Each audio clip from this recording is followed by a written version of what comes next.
Hello. So most of you would have heard about the follicular tracking scan, follicular scan, or follicular monitoring scan. So here we will discuss all those things you have to know about your follicular scan. Follicular scan is usually a prescribed scan when you are planning for a baby. So what happens in follicular scan, who has to get a follicular scan done, is today's topic. So this follicular scan tells us about the ovulation. So follicular scan basically involves serial tracking of your ovaries, where we know how you're producing the eggs and when you're ovulating. So the follicular scan starts somewhere on day 2, where we see how your baseline ovaries look, because there are sometimes there are follicles or residual cysts coming from the previous cycle, which may cause a diagnostic dilemma. So that is the first thing what we see is a day 2 scan, where we'll be checking the number of follicles or the antral follicular count. And then there are cycles like where you may be trying to conceive naturally, where we call natural cycles, or you may be going for a ovulation induction, where your obstetrician will prescribe few drugs which will help you produce the follicles. In a natural cycle, it will usually be a single follicle or a single egg. In an induced cycle, you can have 2, 3 or 4 follicles in the same cycle. So once you have taken these drugs or you're going for your natural cycle, the next setting begins somewhere around day 8 or day 9, when we start seeing the dominant follicle. By dominant follicle, what we mean is a follicle which has a potential egg within it. So, and then once after the 8th day scan is done, we usually monitor it on an alternate day basis or a daily basis.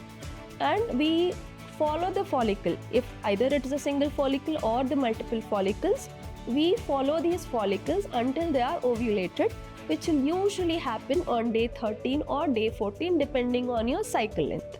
And along with the follicles, we also see the endometrium. By endometrium, we mean the inner lining of the uterus.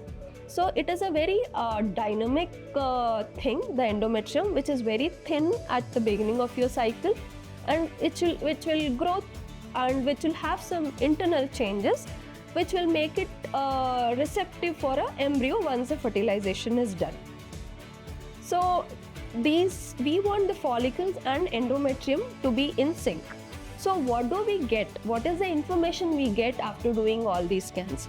One thing is, we will know if you're producing the eggs or no, and then we will know when you're ovulating. So this helps us in few things, like when is a fertile window, when are you supposed to have intercourse.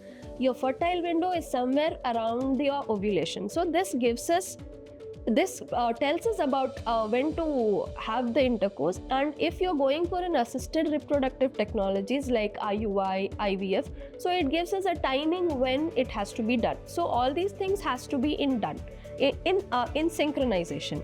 So once your ovulation is done or the egg is released, so that is when the follicular monitoring ends. And then we will ask you to wait for next cycle, or when you miss your cycle, where you have to get a urine pregnancy test done.